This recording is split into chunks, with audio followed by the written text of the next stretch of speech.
Weight loss అవ్వాలని daily healthy food ఎలా తింటున్నామో అలాగే మనం ఫుడ్ తిన్నాక 5 to 10 మినిట్స్ అనేది వాక్ చేయడం చాలా మంచిది. చాలామంది వాక్ చేయకుండా రెస్ట్ తీసేసుకుంటారు.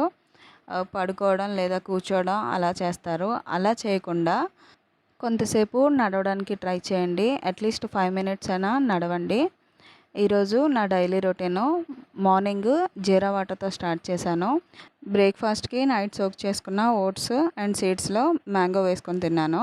ఆఫ్టర్నూన్ లంచ్కి వచ్చేసి కొంచెం చికెన్ కర్రీ, ఒక ఎగ్. ఈవినింగ్ కుకుంబరు, క్యారెట్ తురుము, ఆనియన్స్, కొంచెం పెరుగు, కొత్తిమీర వేసుకొని సలాడ్లా చేసుకొని తిన్నాను. అలాగే నైట్కి వచ్చేసి 2 చపాతీ, ఎగ్ బుజ్జి, కొంచెం మునగాకు కారం పొడి వేసుకొని అయితే తిన్నాను. ఈరోజు నా డే రొటీన్ అయితే ఇలా కంప్లీట్ చేసుకున్నాను. ఈ వీడియో మీకు యూజ్ అయితే లైక్ చేయండి. అలాగే నా ఛానల్ని ఫాలో చేసేయండి. Thank you.